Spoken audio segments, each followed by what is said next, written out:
California, US में police ने 45 साल पुराने एक हेनस क्राइम के केस को सुलझा लिया है।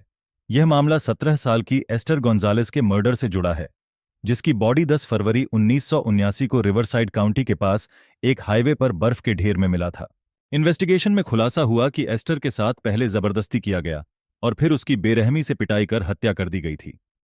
एस्टर लॉस एंजलिस में अपने पेरेंट्स के साथ रहती थी और घटना वाले दिन अपनी बहन के घर बैनिंग, जो कि कैलिफोर्निया में ही एक शहर है, जाने के लिए निकली थी, जो लगभग 137 किलोमीटर दूर था। बैनिंग जाने के दौरान एस्टर को एक क्रिमिनल माइंडेड इंसान ने उसे रास्ते में अकेला देख पकड़ लिया।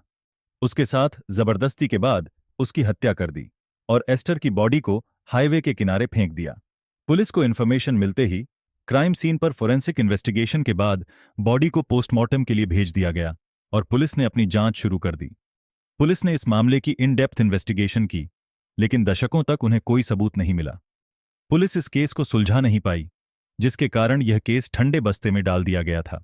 2024 में 45 साल बाद पुलिस ने मामले को सुलझाने में सफलता हासिल की। दरअसल विक्टिम के बॉडी से मिले सेमन के सैंपल डीएनए से मैच कर गए और यह sample Louis Randolph Randy Williamson नामक व्यक्ति से मैच हुआ। चौंकाने वाली बात यह है कि विलियमसन की मौत 2014 में हो चुकी थी। According to the information, accused US Marine force में काम कर चुका था और उसने ही पुलिस को बॉडी मिलने की इंफॉर्मेशन दी थी। उस टाइम बॉडी की कंडीशन इतनी खराब थी कि उसकी पहचान कर पाना मुश्किल हो गया था। यह भी साफ नहीं हो पा रहा था कि यह बॉडी किसी मेल की है या फीमेल की।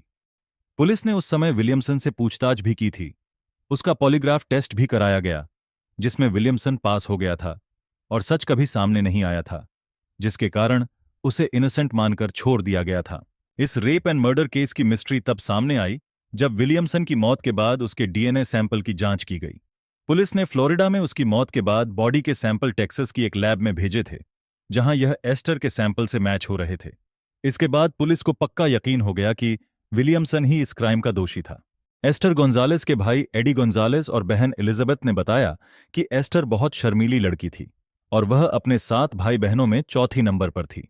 फैमिली ने पुलिस का शुक्रिया किया कि इतने साल बाद भी उन्होंने उनकी बहन एस्टर की मौत के सच को सामने लाया।